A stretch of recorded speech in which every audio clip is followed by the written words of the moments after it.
And before this video begins, I'd just like to give an extra special thank you to my Asbantium level patrons, Chris Douglas and Fallon Cortez. Thank you for supporting the channel. A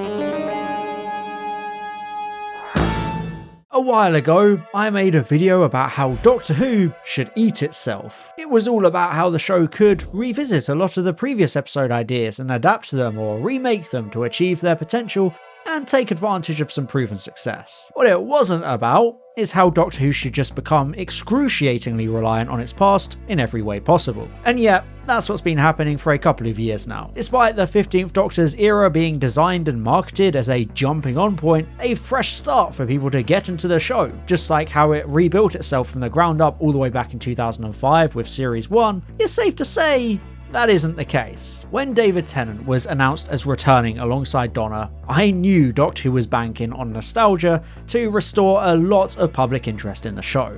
And I came to terms with that. It seemed to work after all. But then we ended up in Doctor Who's glup shito era, where you have to do homework to understand or know what's going on, who everyone is, and why it means anything. Doctor Who is cannibalizing itself, becoming increasingly reliant on catering to specific hardcore fans, and with every big piece of lore or returning character, it threatens to slide deeper into obscurity, because it's becoming so desperate to relive the old days. I mean, we even recently saw the return of Billie Piper on the other side of the 15th Doctor's regeneration in the ultimate symbol of relying on the past. It's a shame I recorded this whole video before that even actually happened.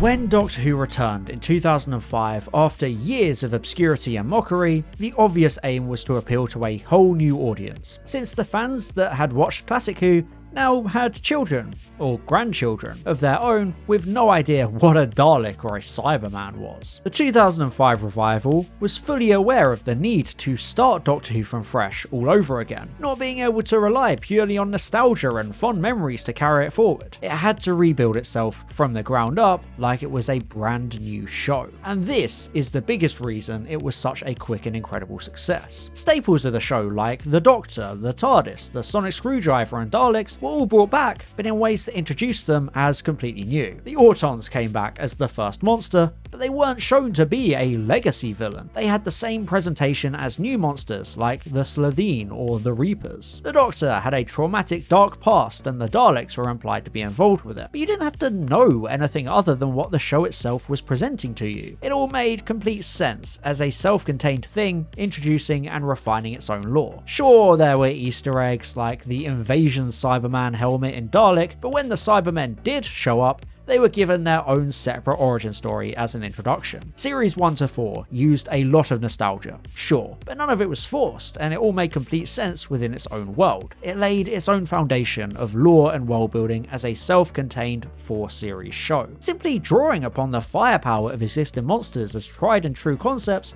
rather than something to point at and coast on recognizability. And that seems to have become a lost art. One of the biggest reasons Doctor Who has been so successful historically is its pure versatility. It can literally go anywhere at any time without needing to change much about its format. Each week we can see a new alien planet, a new time period, or a new space station, and it all contributes to this feeling of an adventure through time and space. Anything can happen, and even the main cast can constantly switch out to keep things fresh and pushing forwards. It's built for all ages. You can have a terrifying gas mask zombie horror story one week, and then a comedic slice of life episode about a farting alien trying to blow up Cardiff the next. With all this possibility, it seems weird that a nostalgia problem could even happen at all, because Doctor Who can get away with being a literal different show every single week. Blink is beloved because it takes a swing by experimenting heavily with the format and storytelling capabilities of Doctor Who. Midnight is the same, so is Heaven Sent. But even the less experimental episodes like Christmas Carol and Father's Day are successful and beloved without once having to rely on anything from the show's history. There was a distinct effort in the early days of New Who to avoid the kinds of baggage and heavy lore Classic Who had accumulated over time. The Time Lords and Gallifrey Gallifrey were wiped out in the gap between the two shows, creating a new foundation of lore for New Who and removing a whole host of potential continuity issues. UNIT was reintroduced as if it was a brand new organisation, and new iconic monsters were elevated alongside those ones the classic fans could recognise. When the Master and Rassilon returned, for example, they made an impact because of how the show had built up the idea of other Time Lords being impossible. It was a big deal not because of their past notoriety or legacy, but because of how they were a payoff to the Doctor's Time War backstory. 15 years later, I think the show has learned all the wrong lessons from the returns of characters like that. A big success of early New Who was the Monster of the Week format, a very easy formula that allowed the show to use many different genres with different monsters and threats every week, really emphasizing the variety of everything. Like I mentioned, the Russell T Davies era introduced and established its own lore and type world building, a very self-contained overarching narrative and connected universe that would work with or without Classic Who, but it has been a long time since then. And naturally, the show started to buckle under years of lore and continuity. The 11th Doctor era remained quite self-contained. Any weird storylines or confusing arcs were more attributed to overly ambitious or inconsistent writing. The most callback-heavy episode was Day of the Doctor, the literal 50th anniversary special, and one that was incredibly New Who friendly on account of the main audience's age. Everything from 2005 to 2018 was very self-contained and easy to pick up. You could drop someone in with Series 1, Series 5, or Series 11, and the show would hold their hand and guide them through as if it was a brand new show just starting out. But then Series 12 came along. Imagine watching a show and in its second season it suddenly starts throwing a bunch of random lore in your face with two characters you've never heard of or seen before showing up and expecting you to recognise them. Well, that obviously is Doctor Who Series 12 for you. Yes, despite Series 11 being a very clear fresh start, Series 12 and Series 13 are some of the absolute most lore-heavy storylines in Doctor Who's history, relying on a lot of familiarity on the past that its intended audience simply wouldn't have. Series 12 reveals that Gallifrey has been destroyed again, and the Doctor has a whole bunch of previous lives we never knew about, and all sorts of new lore like Tech Teun, the Doctor not being a native Gallifreyan and being the source of regeneration. Series 12 and 13 are information overload, throwing so much at you and making stories about the Doctor rather than stories with the Doctor. Doctor Who thrives when it uses the Doctor as a passing wanderer who bounces off characters and a variety of settings. The Impossible Planet and the Satan Pit throw the Doctor into this chaos and existential dread as he faces off against the literal devil in a claustrophobic base under siege narrative. It's not about him, it's seeing how he fits into this story and how he can save these people. But when you then make a story all about the Doctor's origins, things become far less interesting because it's focusing too much on who the character is in an encyclopedic sense rather than structuring a story around what they bring to a narrative. That's not to say you can't do stories about the Doctor. Listen works phenomenally as a character study about his need to constantly have a monster to face and an answer to any question. It's a fascinating episode that balances the narrative around the Doctor himself whilst also still being a compelling story that doesn't try too hard to define who he is. It's character driven rather than being lore driven. Making things too much about lore takes away from the thrilling sense of variety Doctor Who has to offer, and it becomes even worse when that lore is so nostalgia centric. One of the biggest and most persistent issues in the wider media industry right now is the idea of nostalgia and legacy bait. Things have become very backwards facing. Because of course, why risk spending a lot of time, money and effort into creating new iconic franchises and making new successes when you can just wheel out things people already know and go for that cheap pop of recognizability and familiarity. Anytime interest in something dips, you can bring out those member berries in a very shallow and desperate attempt at boosting interest, despite that creating a constant loop that only ever trends downwards because it never brings in new fans.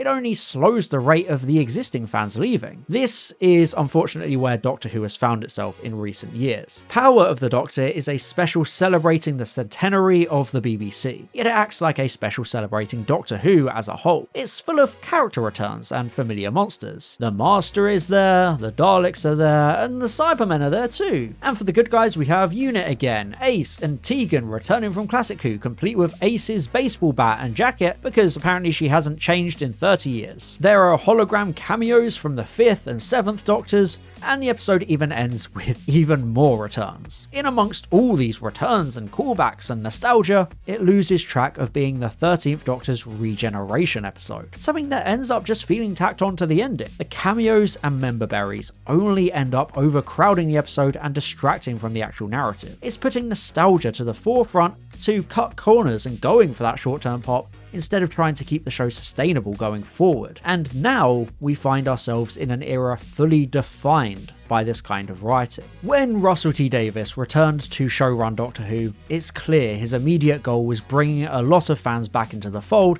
with the 60th anniversary. A lot of people had grown disenfranchised during the Chibnall era, and the show had lost a huge amount of its public presence. So Davies decided to draw upon the most popular period of modern Doctor Who by bringing back David Tennant and Catherine Tate in the main roles. It was safe, easy marketing, but it definitely made me raise an eyebrow because of the danger of slipping into an outright reliance on nostalgia like this. The Star Beast is an adaptation of an 80s comic, while Blue Yonder is a very original and standalone unique episode, and The Giggle brings back an iconic classic Who villain. As a 60th anniversary trilogy, it felt somewhat balanced and it made sense, but the nostalgic twinge never really stopped. The Giggle was essentially made to be the ending of New Who, with everything afterwards being its own new era. Series 14 was branded as Season 1, clearly due to the international distributor Disney Plus not having access to the back catalogue because HBO Max had it, but it was spun as a complete clean slate and fresh start, being able to watch Church on Ruby Road without knowing anything from the past, and essentially replicating 2005's accessibility. But just over 2 years later,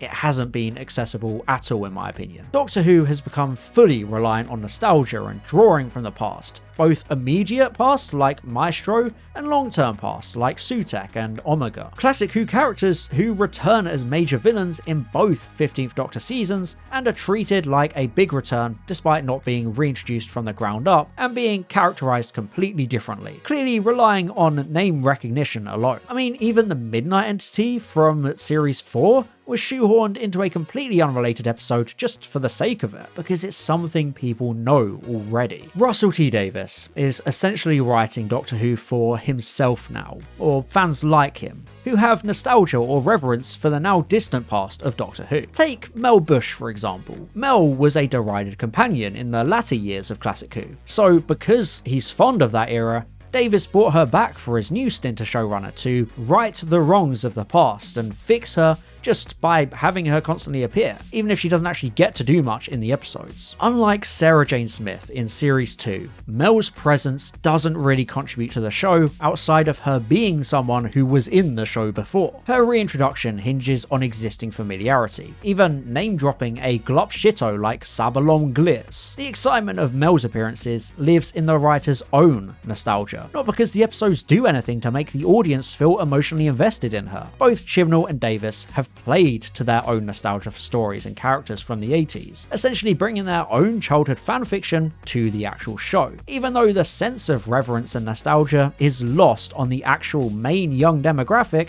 who have no idea who these characters are, and become lost when the episodes expect them to already know. The cliffhanger of Wishworld centers entirely around the significance of simply name-dropping Omega as the big bad villain. Omega hasn't been seen, let alone referenced, since 1983. Even fans from 2005 watching with their own young children don't know this character or have any connection with him. The majority of viewers feel nothing at the cliffhanger because it hasn't had any build-up. It's a name drop that gives you homework to do before you then get to the payoff.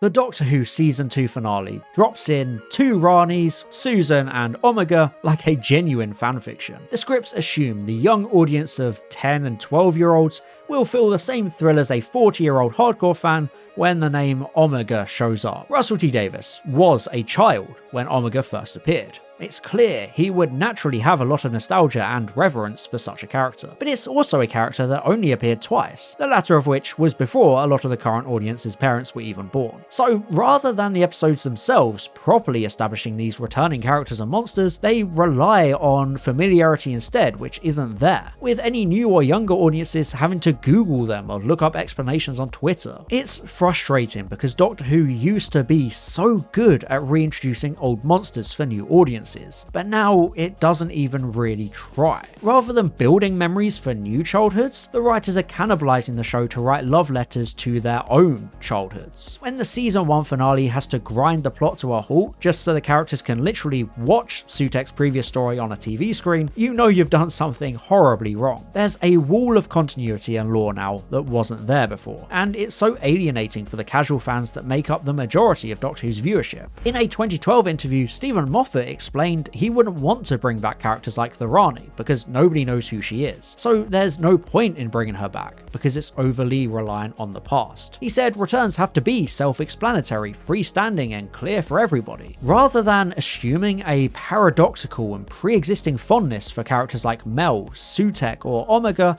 As a writer, it's your responsibility to build and earn that affection in the actual moment. And the most frustrating thing is that Russell T Davies used to be an expert at doing this, yet now it's weighing down and overcomplicating his new era more than anything else. Ever since 2007, Doctor Who has been chasing the dragon of the Master's return at the end of Utopia. This is one of the biggest and most exciting twists in the history of the show, and the writers have tried to replicate it multiple times, like Chibnall's Spy Master reveal, or the double Rani reveal at the end of the Interstellar Song Contest. But these two reveals fail to succeed like Utopia does, because they fail to lay the proper groundwork, and they instead rely on people's familiarity. For 3 series, the first Davies era repeatedly emphasizes that the Doctor is the last Time Lord left in existence. It's physically impossible for any others to have survived. It's absolutely essential to his character. Series 3 also gives us 2 important elements: the Face of Bo's "You are not alone" message, and the idea of a Time Lord being able to hide amongst humans by sealing their true essence inside a fob watch. These 3 elements all come together perfectly in Utopia, as the kind, eccentric Professor Yana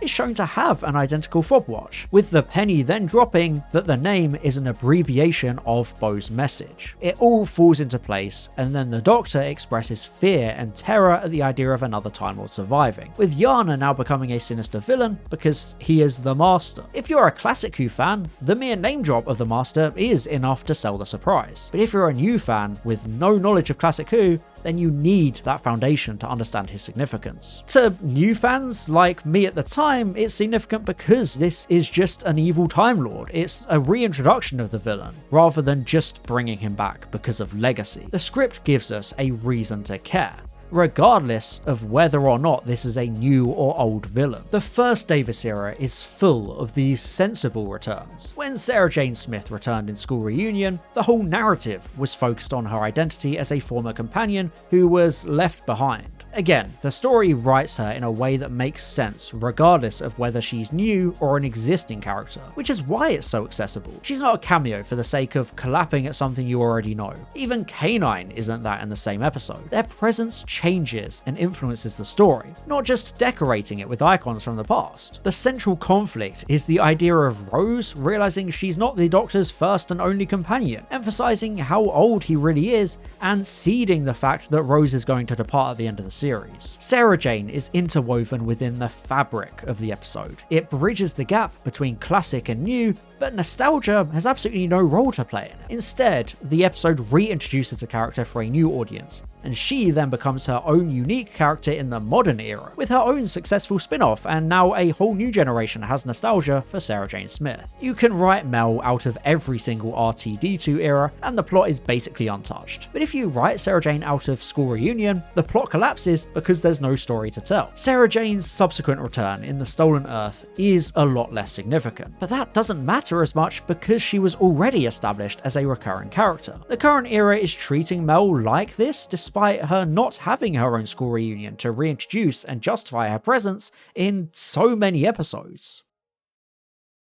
And on the other side of the hero-villain spectrum, you have Davros, the big returning villain in Series 4. With how Season 1 and 2 are written nowadays, Davros would return as the cliffhanger to the Stolen Earth, with the episode then expecting you to already know or understand his significance. But in 2008, he was perfectly handled. We have Sarah Jane and Captain Jack's reactions of terror at the presence of the Daleks at the start, who had already been a focus of the whole era. Then we get the reveal that the Daleks have this monstrous leader who both the Doctor and Sarah Jane both fear. They clearly have history, but we don't need to see that or learn more because their reactions alone tell us what we need to know. And besides, we know the Doctor fought in the Time War against the Daleks, so the script just tells us that Davros is the creator of the Daleks and he's returned and survived the Time War, so clearly he's a big deal. For that two-parter, that's all we need to know, and he may as well be a brand new character in terms of what we need to know about him. And sure, his character does kind of go off the rails in the episode,